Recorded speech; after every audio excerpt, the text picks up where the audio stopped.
늦은 밤, 도시의 불빛은 희미했고 빗줄기는 차창을 거세게 때리고 있었다. 이진우 경장은 야근을 마치고 퇴근하는 길이었다. 버스 안은 텅 비어 있었고 엔진 소리만이 정막을 깨고 있었다. 진우는 차창 밖으로 시선을 던졌다. 빗물에 젖은 거리는 온통 흐릿했고 그의 마음 또한 먹구름처럼 가라앉아 있었다. 3년 전 미제로 남아버린 아동 실종 사건이 그의 머릿속을 떠나지 않았다.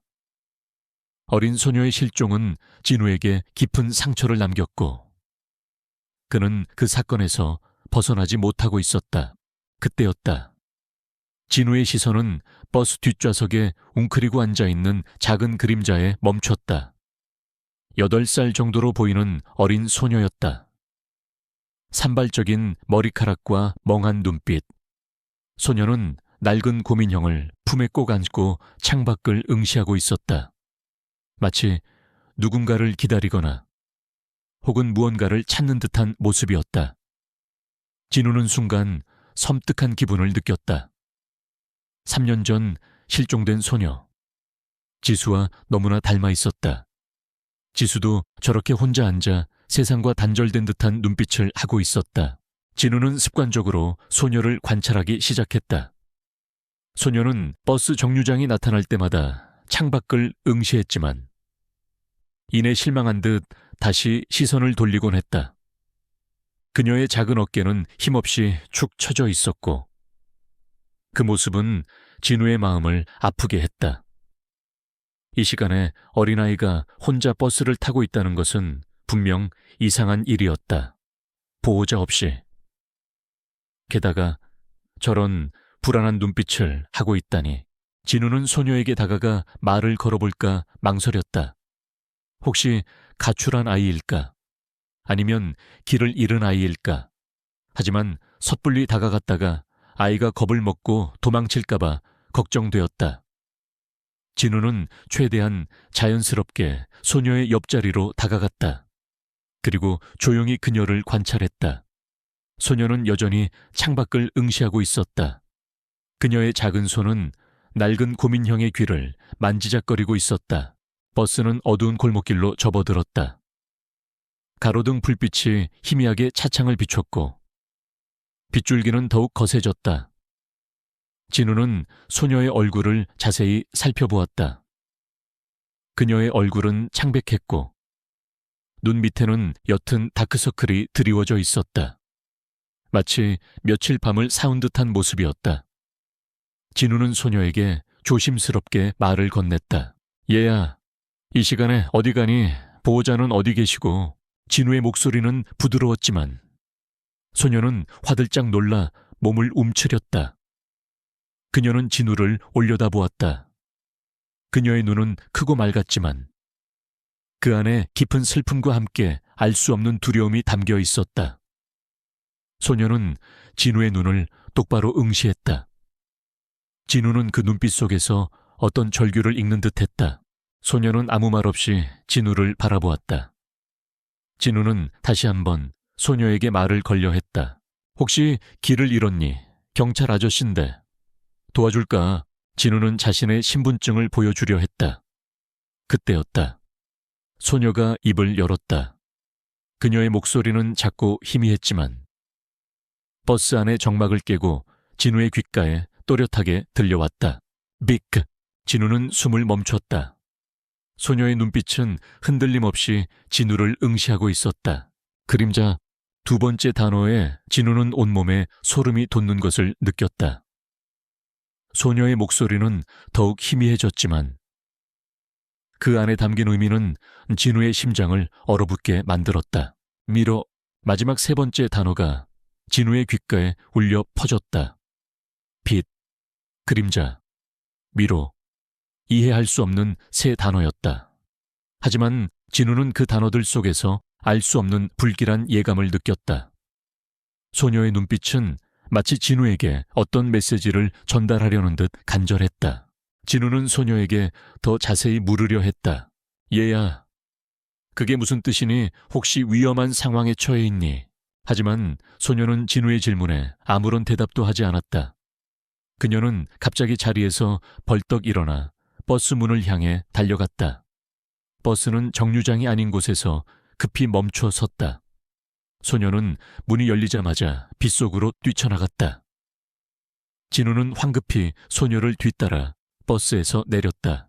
얘야, 잠시만 어디 가니? 진우는 소녀를 불렀지만 소녀는 뒤돌아보지 않고 어두운 골목길로 사라졌다. 진우는 필사적으로 소녀를 쫓아갔다. 빗줄기는 더욱 거세졌고 골목길은 미끄러웠다. 진우는 미끄러운 바닥에 넘어질 뻔했지만 다시 몸을 가다듬고 소녀를 쫓아갔다. 하지만 소녀는 그림자처럼 어둠 속으로 사라졌다. 진우는 골목길 끝에 서서 숨을 몰아쉬었다. 그의 눈앞에는 아무것도 보이지 않았다. 빗소리만이 귓게 울려 퍼졌다. 진우는 허탈감에 주저앉았다. 그는 소녀를 놓쳤다. 그리고 그 소녀가 남긴 세 단어만이 그의 뇌리에 맴돌았다. 빛, 그림자, 미로. 진우는 다시 버스 정류장으로 돌아왔다. 버스는 이미 떠나고 없었다. 진우는 빗속에 젖은 채 휴대폰을 꺼내 들었다. 그는 당장 경찰서로 돌아가야겠다고 생각했다. 그는 오늘 밤 만난 소녀가 단순한 가출 소녀가 아님을 직감했다. 그녀는 분명 어떤 위험에 처해 있었고 그 세 단어는 그녀가 보내는 절박한 메시지였다. 진우는 경찰서로 돌아오자마자 당직 경찰관에게 자신이 겪었던 일을 설명했다. 당직 경찰관은 진우의 말을 진지하게 들었지만 그의 얼굴에는 미심쩍어하는 기색이 역력했다. 진우 경장님, 밤중에 어린아이가 혼자 버스를 탔다는 것은 이상하지만 그 세 단어만으로는 어떤 사건이라고 단정하기는 어렵습니다. 혹시 아이의 인상착의나 특징을 더 자세히 기억하십니까? 산발적인 머리카락에 멍한 눈빛, 낡은 고민형을 품에 안고 있었습니다. 그리고 눈 밑에 다크서클이 심했습니다. 마치 오랫동안 잠을 못 잔 것처럼요. 진우는 기억을 더듬어 소녀의 인상착의를 설명했다. 당직 경찰관은 고개를 끄덕이며 실종 아동 접수 현황을 확인했다. 하지만 최근 접수된 실종 아동 중 진우가 본 소녀와 일치하는 인상착의는 없었다. 진우는 답답함을 느꼈다. 그는 자신이 본 소녀가 단순한 가출 소녀가 아님을 확신했다. 그녀의 눈빛 속에는 깊은 슬픔과 함께 어떤 절박함이 담겨 있었다. 그리고 그 세 단어는 분명 어떤 의미를 가지고 있었다. 그날 밤, 진우는 경찰서에서 밤을 지새웠다. 그는 컴퓨터를 켜고 최근 발생한 아동 실종 사건들을 다시 한번 검색하기 시작했다. 그리고 3년 전 미제로 남아버린 지수 실종 사건 파일을 다시 열어보았다. 지수는 진우가 본 소녀와 비슷한 나이였고 그녀의 실종도 비 오는 밤에 일어났다. 진우는 지수 사건 파일 속에서 한 장의 그림을 발견했다. 지수가 실종되기 전 그렸다는 그림이었다. 그림은 숲속의 미로를 담고 있었다. 복잡하게 얽힌 길들과 어둠 속에서 빛나는 작은 등불 하나. 진우는 그림을 자세히 살펴보았다. 그림 속 미로는 진우가 본 소녀가 말했던 미로를 연상시켰다. 그리고 어둠 속에서 빛나는 등불은 빛을, 그 등불 주위를 감싸고 있는 그림자는 그림자를 의미하는 것 같았다.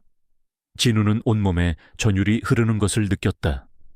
이 모든 것이 단순한 우연일 리 없었다. 소녀가 말했던 세 단어와 지수의 그림은 분명 어떤 연결고리를 가지고 있었다. 진우는 지수 사건 파일을 더욱 자세히 읽어 내려갔다. 지수는 실종되기 전 학교에서 문제 행동을 보였다고 했다.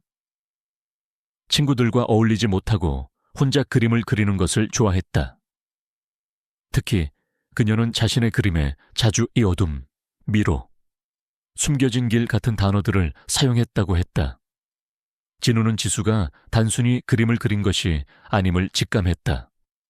그녀는 그림을 통해 어떤 메시지를 전달하려 했던 것이다. 진우는 지수 사건 파일을 덮었다. 그의 머릿속은 복잡했다. 오늘 밤 만난 소녀와 3년 전 실종된 지수. 두 소녀는 어떤 연결고리를 가지고 있는 것일까? 그리고 그들이 말했던 세 단어와 그림 속 미로는 대체 무엇을 의미하는 것일까? 진우는 이 모든 비밀을 파헤쳐야 한다고 다짐했다. 그는 이 모든 것이 자신의 과거와도 연결되어 있음을 직감했다. 이진우 경장의 머릿속은 빛, 그림자, 미로라는 세 단어와 지수가 남긴 그림 속 미로로 가득했다. 3년 전 미제로 남아버린 지수 실종 사건은 진우에게 깊은 상처로 남아있었다. 그는 자신이 그 사건을 해결하지 못했다는 죄책감에 시달리고 있었고, 오늘 밤 만난 소녀의 눈빛과 알 수 없는 메시지는 그에게 새로운 희망이자 동시에 풀지 못한 숙제처럼 다가왔다. 진우는 이 모든 것이 단순한 우연이 아님을 직감했다. 다음 날 아침, 진우는 밤새도록 잠 못 이루고 지수 사건 파일을 다시 검토했다. 지수는 실종되기 전까지 한 아동미술심리치료센터에 다니고 있었다. 그곳은 아이들의 심리 상태를 그림으로 표현하도록 돕는 곳이었다. 진우는 센터의 주소를 확인하고 지체 없이 그곳으로 향했다. 어쩌면 그곳에서 소녀에 대한 단서를 찾을 수 있을지도 모른다는 희망을 품었다. 아동미술 심리치료센터는 도시 외곽의 조용한 주택가에 위치해 있었다. 작은 간판에는 희망의 그림터라고 적혀 있었다. 진우는 문을 열고 안으로 들어섰다. 벽에는 아이들이 그린 그림들이 빼곡하게 걸려 있었고, 알록달록한 색깔들이 공간을 따뜻하게 채웠다. 진우는 벽에 걸린 그림들을 하나하나 살펴보았다.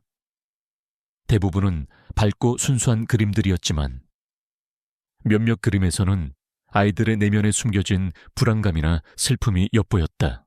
진우는 센터의 원장인 이수진 선생님을 만났다. 이수진 선생님은 따뜻하고 인자한 인상이었지만 지수의 이야기를 꺼내자 그녀의 얼굴에는 깊은 슬픔이 드리워졌다. 지수는 정말 특별한 아이였어요. 또래 아이들보다 훨씬 예민하고 깊은 감성을 가지고 있었죠. 특히 그림을 통해 자신의 마음을 표현하는 것을 좋아했어요. 하지만 그녀의 그림에는 늘 어두운 그림자가 드리워져 있었어요. 마치 무언가에 쫓기는 듯한 불안감이 느껴졌죠. 이수진 선생님은 지수의 그림을 보여주었다. 진우가 파일에서 보았던 미로 그림이었다. 그림 속 미로는 더욱 복잡했고 그 안에는 작은 아이의 형상이 희미하게 그려져 있었다. 아이의 얼굴은 슬픔에 잠겨 있었고 손에는 낡은 고민형이 들려 있었다. 진우는 심장이 쿵 하고 떨어지는 것을 느꼈다. 어젯밤 버스에서 만났던 소녀의 모습과 너무나 흡사했다. 이 그림은 혹시 지수와 함께 이 센터에 다녔던 다른 아이가 그린 그림도 있을까요? 어젯밤 제가 버스에서 한 소녀를 만났는데 그 소녀가 지수와 비슷한 그림을 그린 것 같습니다. 진우는 조심스럽게 물었다. 이수진 선생님은 잠시 생각에 잠겼다. 글쎄요. 지수와 함께 그림을 그렸던 아이들은 많았지만 지수처럼 특별한 그림을 그리는 아이는 유진이가 있었네요. 유진이는 지수와 가장 친한 친구였어요. 유진이도 지수처럼 그림을 통해 자신의 감정을 표현하는 것을 좋아했죠. 유진이의 그림도 지수처럼 묘하게 어두운 그림들이 많았어요. 이수진 선생님은 유진이라는 이름을 꺼냈다. 진우는 순간 온몸에 전율이 흘렀다. 유진, 어젯밤 버스에서 만났던 소녀의 이름이 유진일지도 모른다는 직감이 들었다. 유진이의 그림도 보여주실 수 있을까요? 그리고 혹시 유진이의 가족 연락처도 알 수 있을까요? 진우의 목소리는 다급했다. 이수진 선생님은 유진이의 그림들을 보여주었다. 유진이의 그림 속에는 역시나 미로가 자주 등장했다. 그리고 그 미로 속에는 늘 빛과 그림자가 공존했다. 진우는 유진이의 그림에서 어젯밤 소녀가 말했던 세 단어의 의미를 찾을 수 있을 것 같았다. 하지만 이수진 선생님은 유진이의 가족 연락처는 줄 수 없다고 했다. 유진이는 지수가 실종된 이후 갑자기 센터에 나오지 않았다고 했다. 이수진 선생님은 유진이의 부모님에게 연락을 시도했지만 연락이 닿지 않았다고 했다. 유진이의 가족은 지수 실종 사건 이후 흔적도 없이 사라진 듯 했다. 진우는 답답함을 느꼈다. 유진이가 지수 실종 사건의 중요한 단서가 될 것이 분명했다. 그는 이수진 선생님에게 유진이의 마지막 주소를 알아내려 했지만 이수진 선생님은 개인정보 보호를 이유로 거절했다. 진우는 이수진 선생님에게 자신의 연락처를 남기고 혹시 유진이에 대한 정보를 얻게 되면 꼭 알려달라고 당부했다. 경찰서로 돌아온 진우는 유진이라는 이름으로 실종 아동 접수가 되었는지 다시 한번 확인했다. 하지만 역시나 유진이에 대한 실종 신고는 없었다. 진우는 유진이가 단순한 가출 소녀가 아님을 더욱 확신했다. 그녀는 어떤 이유로든 자신의 존재를 숨기고 있었고 그녀의 가족들도 마찬가지였다. 진우는 3년 전 지수 실종 사건 파일을 다시 열어보았다. 그리고 그 안에 유진이에 대한 기록이 있는지 찾아보기 시작했다.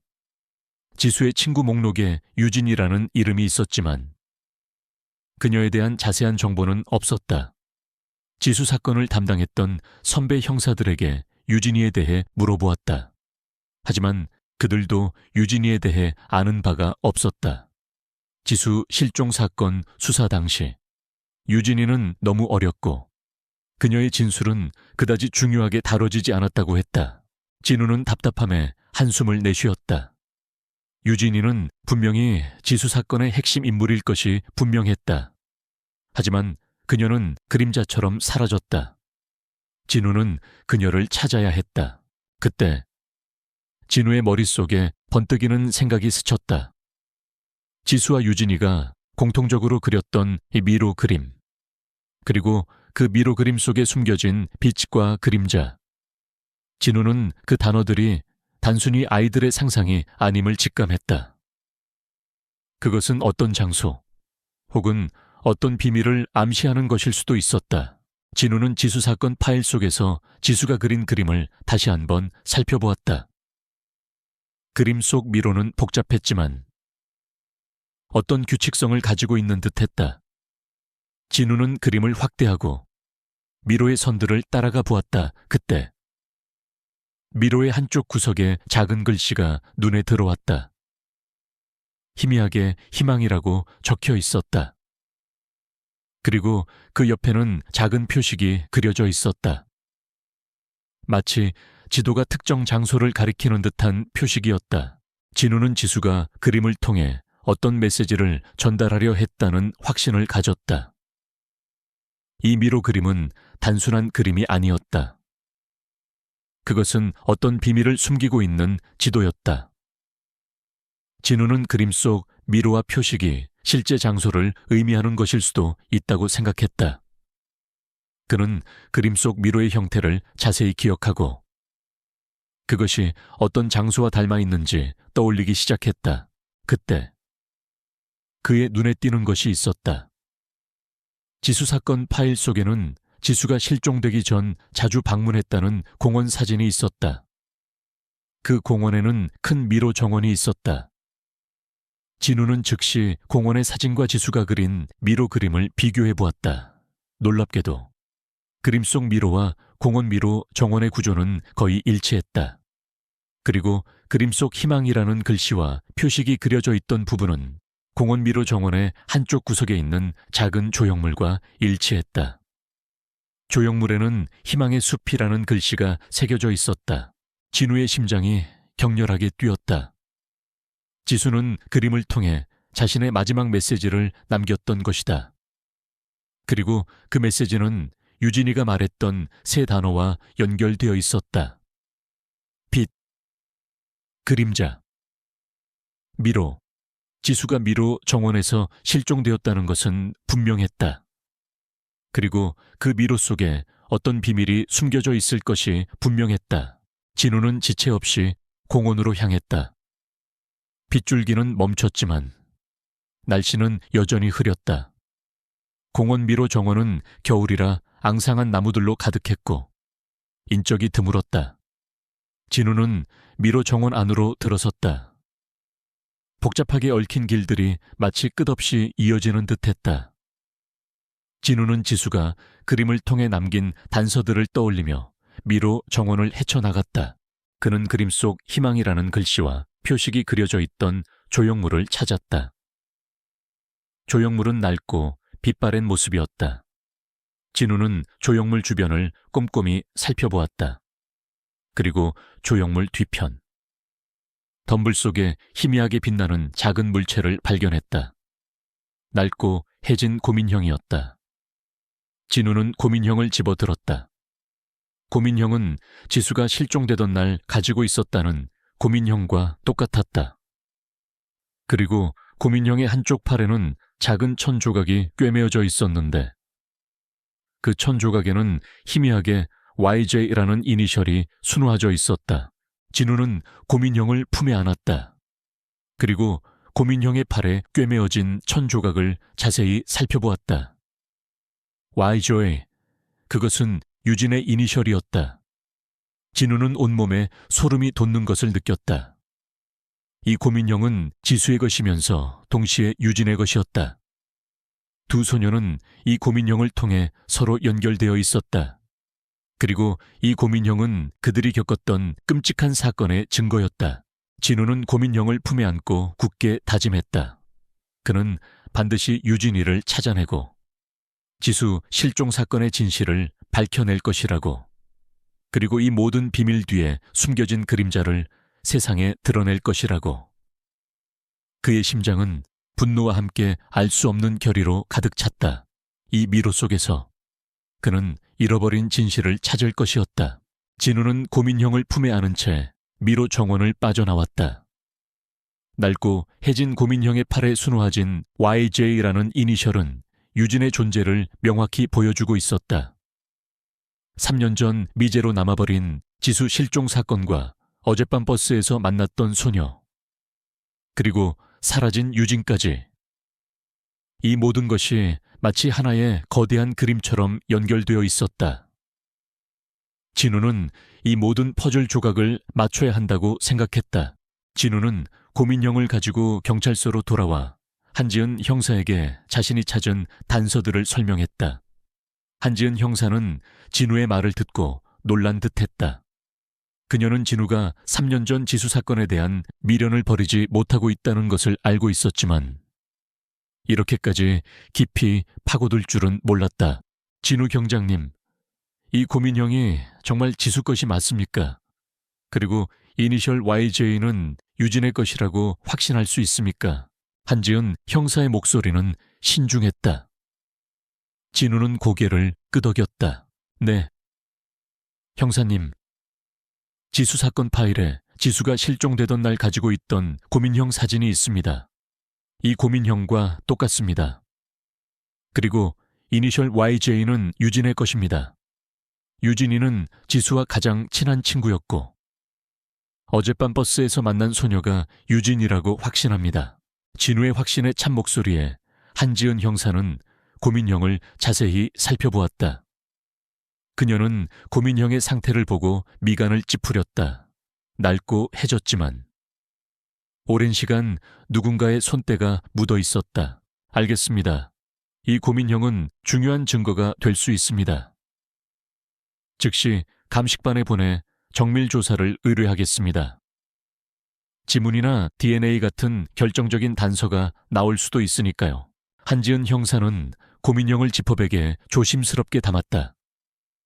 그리고 진우에게 3년 전 지수 사건의 담당 형사였던 자신에게 직접 이 사건을 맡겨달라고 말했다. 그녀는 진우의 열정과 직감을 믿었다. 하지만 진우 경장님, 유진이라는 아이의 정보가 너무나 부족합니다. 그녀의 가족은 흔적도 없이 사라졌고 그녀에 대한 기록도 거의 남아있지 않습니다. 어떻게 유진이를 찾을 생각입니까? 한지은 형사의 질문에 진우는 지수 사건 파일 속에서 찾은 또 다른 단서를 떠올렸다.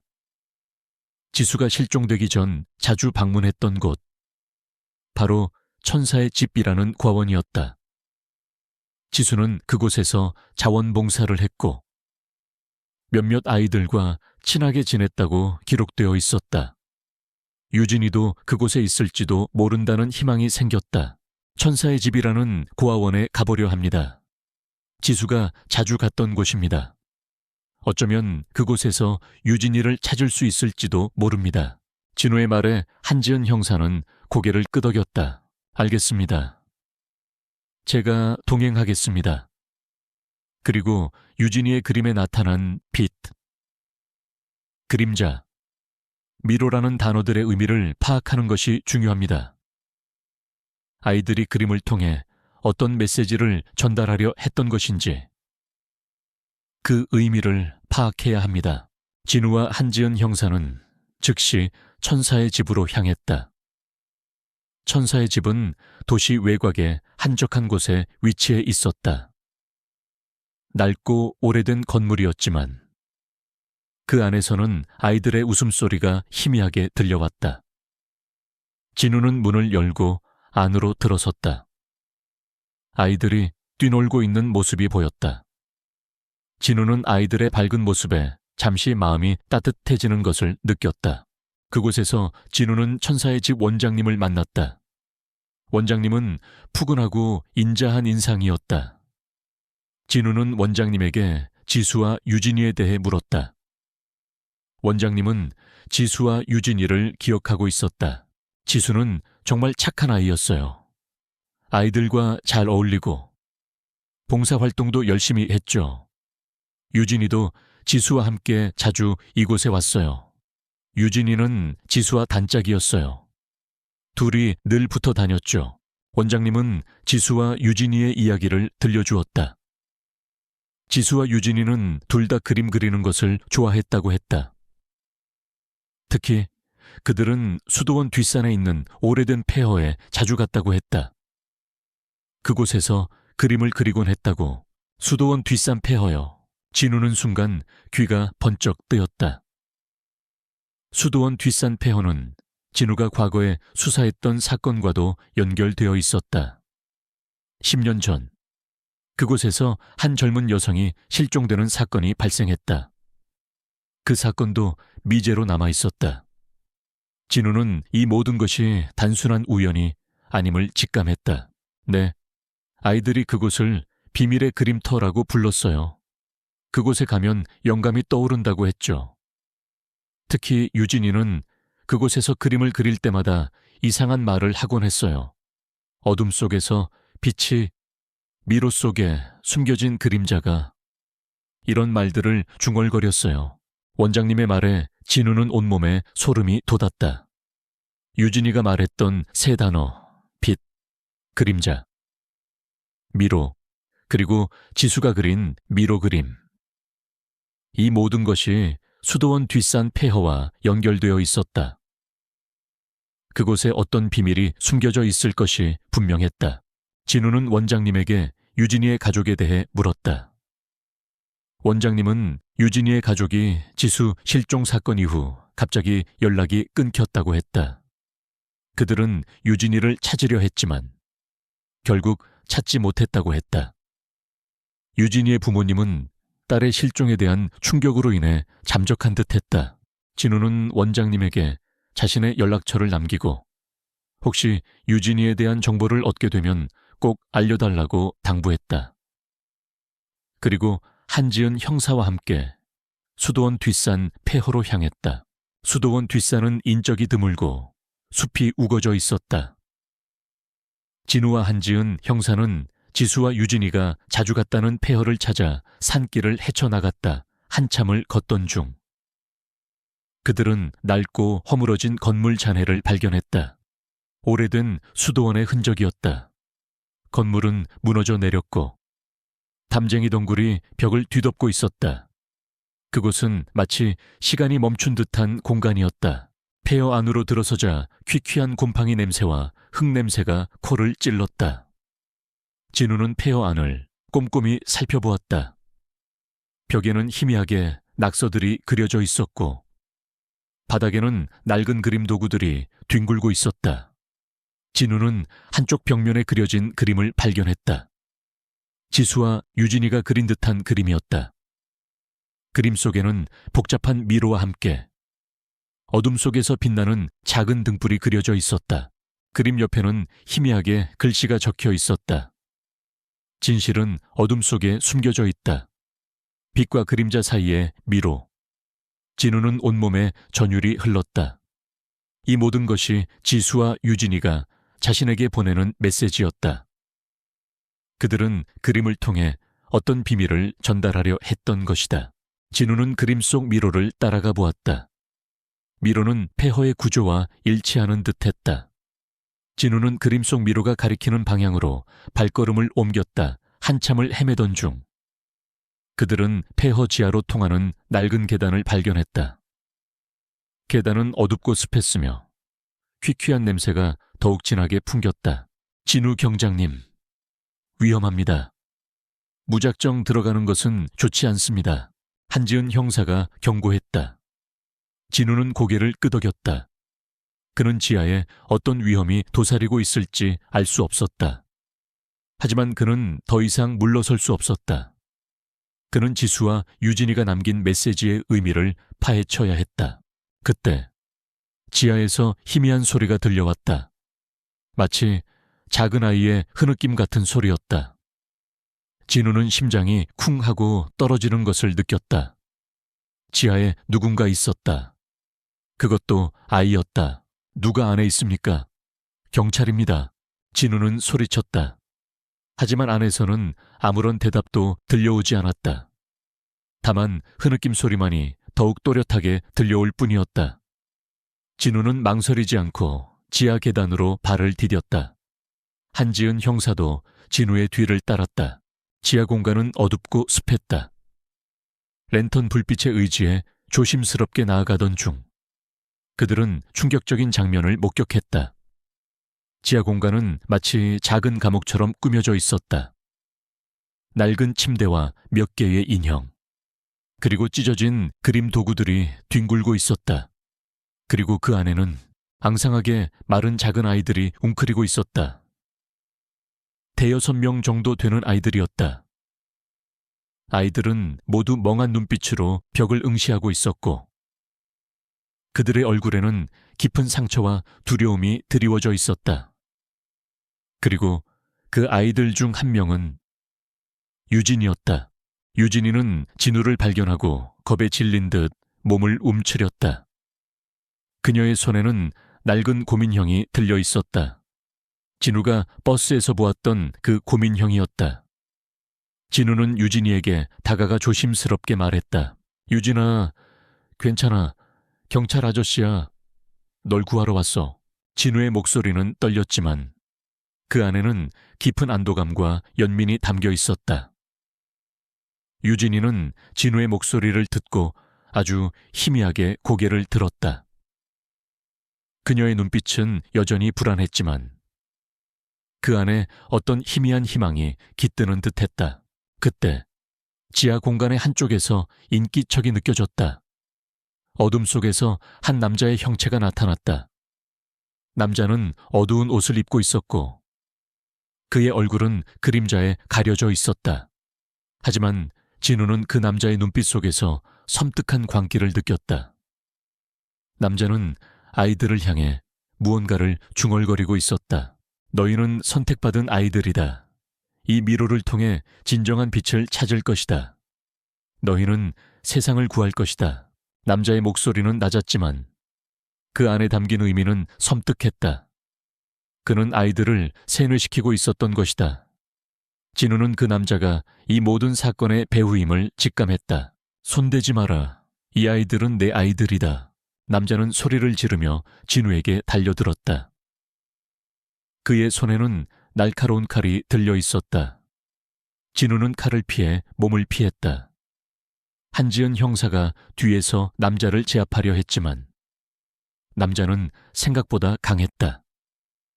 그는 광기 어린 눈빛으로 진우를 공격했다. 진우는 남자의 칼을 막아내며 물러섰다. 그는 아이들을 지켜야 했다. 그리고 이 남자를 체포해야 했다. 그의 심장은 격렬하게 뛰었지만 그의 눈빛은 흔들림 없이 날카로웠다. 그는 이 미로 속에서 모든 진실을 밝혀낼 것이었다. 지하 폐허의 어둠 속에서 광기 어린 남자의 공격은 진우의 심장을 얼어붙게 만들었지만 그의 눈빛은 흔들림 없이 날카로웠다. 그는 아이들을 지켜야 한다는 강한 의지로 칼날을 피하며 남자를 제압하려 했다. 한지은 형사는 진우의 뒤에서 남자를 협공하려 했지만 남자는 예상보다 훨씬 빠르고 힘이 강했다.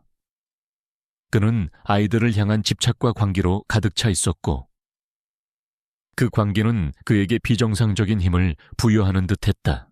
이 아이들은 나의 빛이다. 너희 같은 불순한 자들이 감히 나의 빛을 더럽힐 수 없어.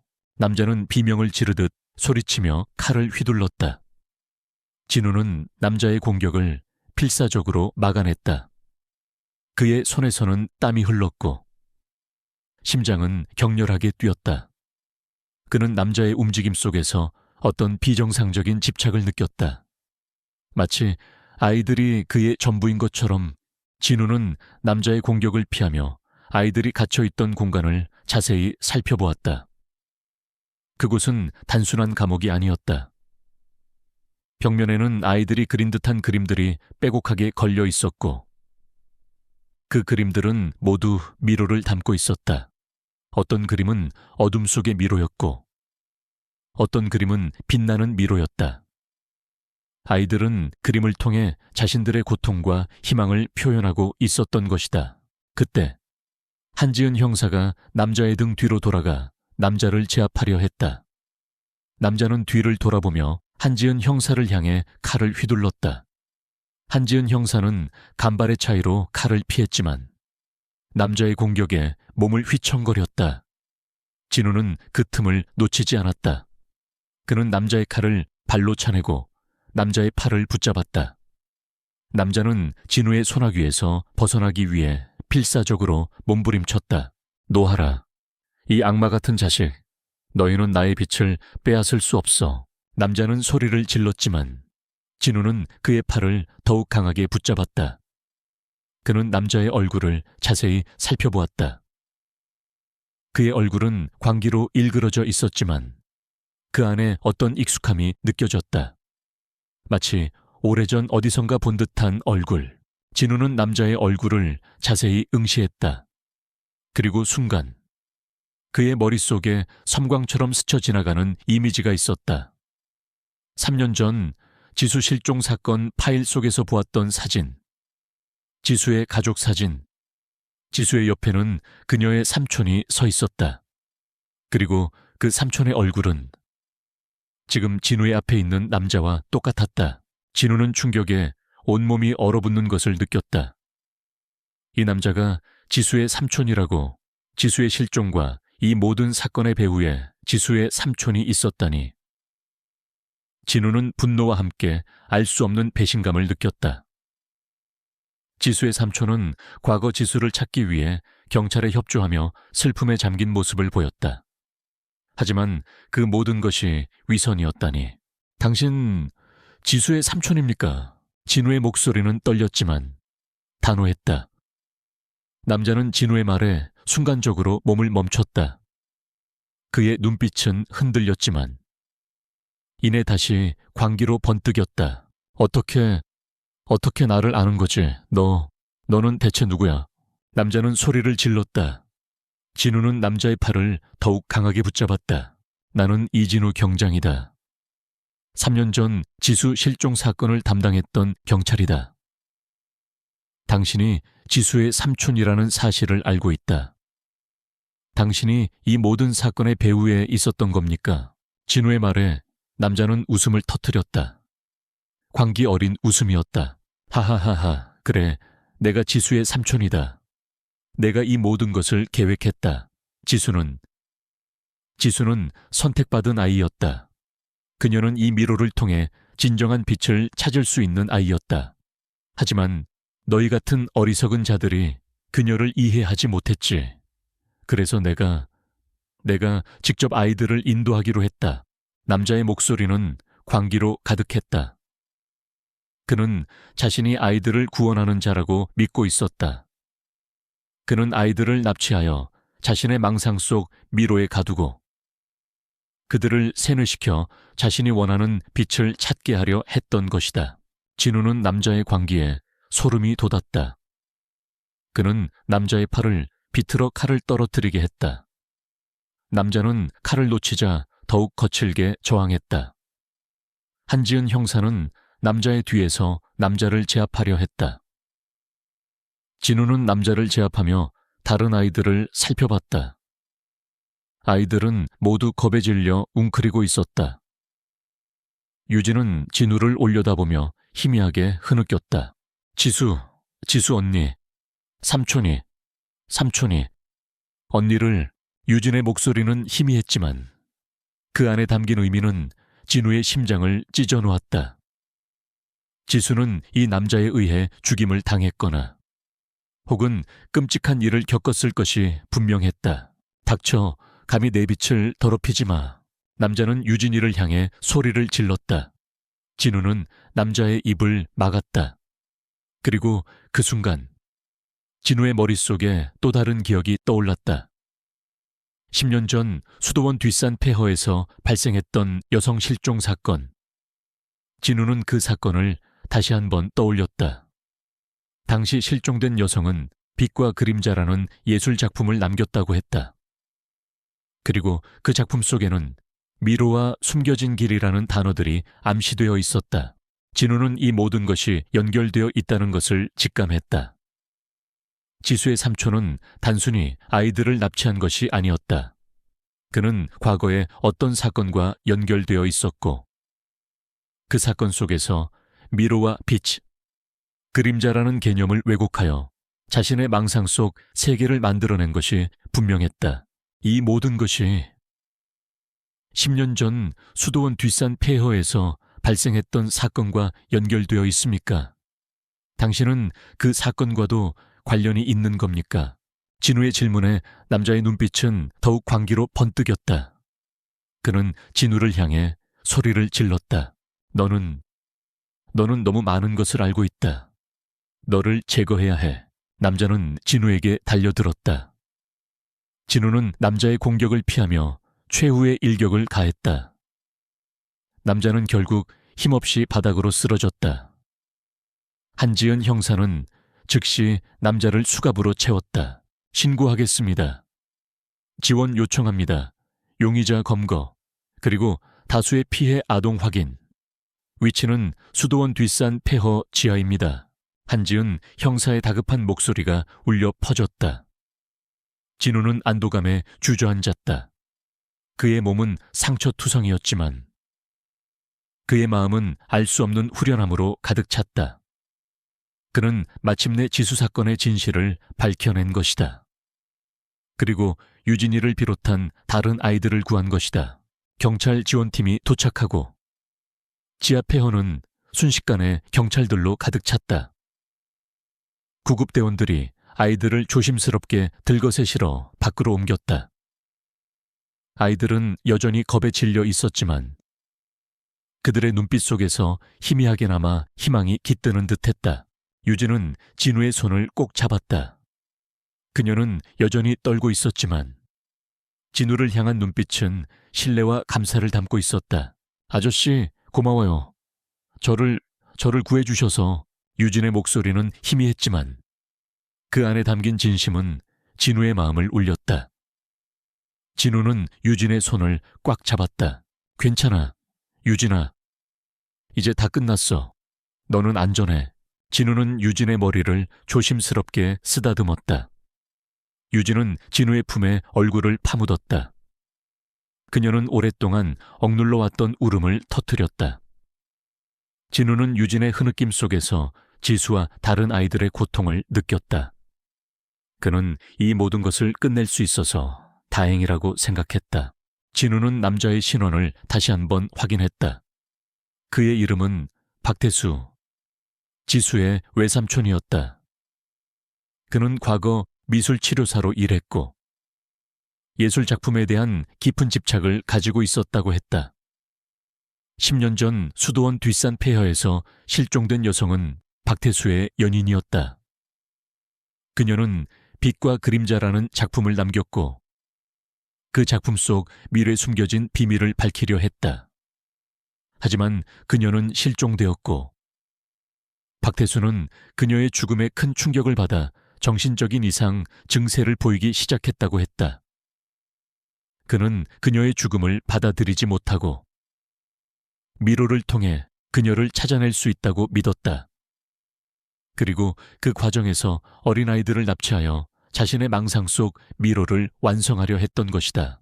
진우는 박태수의 끔찍한 범행에 치를 떨었다. 그는 자신의 망상 때문에 무고한 아이들을 희생시켰다. 진우는 박태수가 저지른 죄에 대한 대가를 치러야 한다고 생각했다. 경찰은 지하 폐허에서 추가적인 증거들을 발견했다. 박태수가 아이들을 감금하고 세뇌시켰던 기록들, 아이들이 그린 수많은 미로 그림들, 그리고 박태수가 아이들에게 강제로 먹였던 것으로 추정되는 약물들, 모든 것이 그의 끔찍한 범행을 명백히 드러냈다. 진우는 유진을 비롯한 모든 아이들이 병원으로 옮겨지는 것을 지켜보았다. 그들은 모두 심한 영양실조와 정신적인 트라우마를 겪고 있었다. 진우는 아이들이 다시 밝은 세상으로 나올 수 있기를 간절히 기도했다. 그는 이 모든 것을 해결할 수 있어서 다행이라고 생각했다. 3년 동안 그를 괴롭혔던 지수 사건의 진실이 드디어 밝혀진 것이다.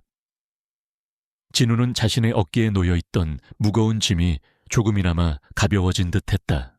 박태수의 추악한 범행은 경찰 수사를 통해 낱낱이 밝혀졌고 지하 폐허는 더 이상 아이들의 비명소리가 아닌 진실의 메아리로 가득 찼다.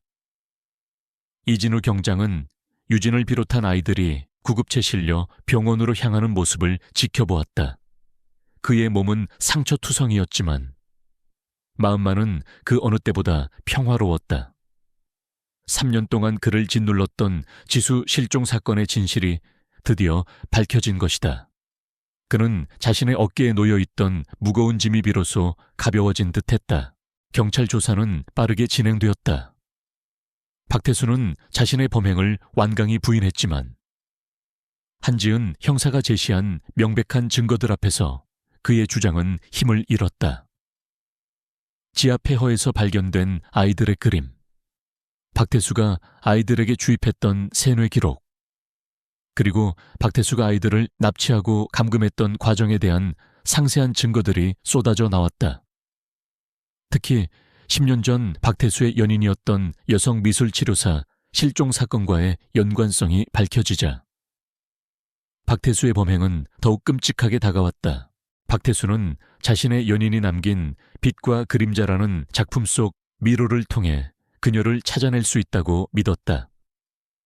그는 그녀의 죽음 후 정신적인 이상, 증세를 보이기 시작했고 결국 자신의 망상 속 미로를 완성하기 위해 아이들을 납치하여 그들을 세뇌시키고 그림을 그리게 했던 것이다.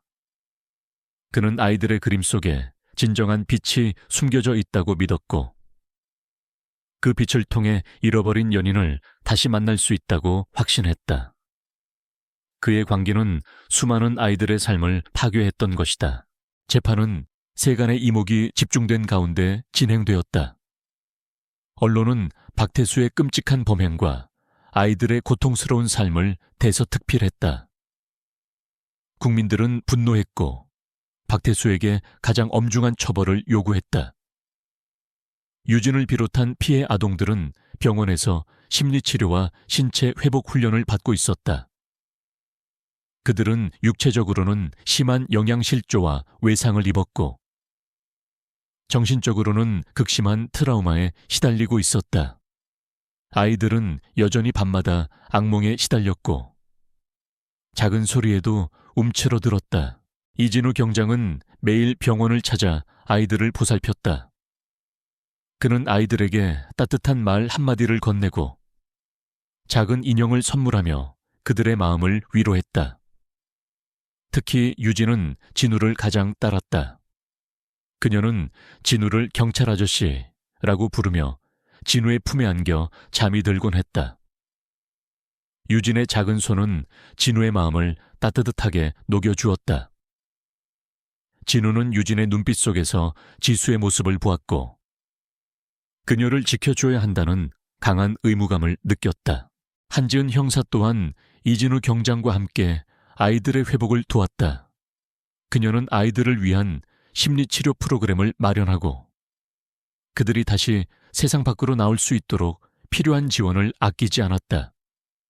한지은 형사는 이 사건을 통해 아동 범죄에 대한 더욱 깊은 사명감을 가지게 되었다. 그녀는 약자들의 목소리에 귀 기울이며 그들의 편에 서서 불의와 맞서 싸우는 정의로운 형사로 이름을 알리게 되었다. 재판장에서 박태수는 끝까지 자신의 무죄를 주장했지만 모든 증거들 앞에서 그의 주장은 힘을 잃었다. 재판장은 박태수에게 아동 납치 및 감금, 학대, 그리고 살인교사 혐의를 모두 인정하여 무기징역을 선고했다. 박태수는 재판장의 선고에 절규했지만 그의 절규는 차가운 법정 안에서 메아리칠 뿐이었다. 정의가 실현되는 순간이었다. 재판이 끝난 후 유진은 아그네스 수녀와 함께 새로운 삶을 시작했다. 아그네스 수녀는 유진의 이모이자 법적 보호자가 되었다. 그녀는 수도원에서 벗어나 세상으로 나왔지만 은우를 키우면서 세상의 모든 것을 새롭게 배웠다. 세상의 아름다움, 사람들의 따뜻한 마음, 그리고 진정한 사랑의 의미. 아그네스 수녀는 은우에게 엄마의 사랑을 전해주려 노력했고 은우는 아그네스 수녀의 품에서 진정한 사랑과 안정감을 느끼며 건강하게 자랐다. 이진우 경장은 유진과 아그네스 수녀의 새로운 삶을 지켜보며 뿌듯함을 느꼈다. 그는 이제 지수 사건의 진실을 밝히고 유진이를 비롯한 많은 아이들을 구했다는 사실에 안도했다. 그는 자신의 어깨에 놓여있던 무거운 짐을 완전히 내려놓을 수 있었다. 그는 더 이상 과거의 그림자에 갇혀있지 않았다. 그는 이제 새로운 삶을 살아가기로 다짐했다. 이진우 경장은 이후에도 아동범죄 수사에 매진했다. 그는 자신이 겪었던 경험을 바탕으로 범죄에 희생된 아이들의 목소리에 귀 기울이고 그들의 아픔을 치유하는 데 헌신했다. 그는 아이들에게 희망을 주고 그들이 다시 꿈을 꿀 수 있도록 돕는 정의로운 경찰관이 되었다. 그의 삶은 더 이상 어둡지 않았다. 그는 이제 빛과 희망으로 가득 찬 삶을 살아가고 있었다. 유진은 아그네스 수녀와 함께 새로운 집에서 행복하게 살았다. 그녀는 이제 더 이상 어둠을 두려워하지 않았다. 그녀는 아그네스 수녀의 품에서 사랑을 배우고 세상의 아름다움을 알아갔다. 그녀는 그림 그리기를 좋아했고 점차 자신의 재능을 발견했다. 그녀의 그림 속에는 늘 빛과 희망, 그리고 자유로운 영혼이 담겨 있었다. 그녀는 자신의 그림을 통해 세상의 어둠 속에서 고통받는 이들에게 희망의 메시지를 전달했다. 어느 맑은 오후, 이진우 경장은 유진과 아그네스 수녀가 함께 공원을 산책하는 모습을 보았다. 유진은 환하게 웃으며 아그네스 수녀의 손을 잡고 뛰놀고 있었다. 그들의 얼굴에는 평화와 행복이 가득했다. 진우는 그 모습을 보며 미소 지었다. 그의 마음속에는 이제 더 이상 어떠한 어둠도 존재하지 않았다. 오직 평화와 사랑, 그리고 희망만이 가득했다. 이 모든 것은 한 경찰관이 버스에서 만난 어린 소녀가 말했던 세 단어에서 시작된 거대한 이야기였다.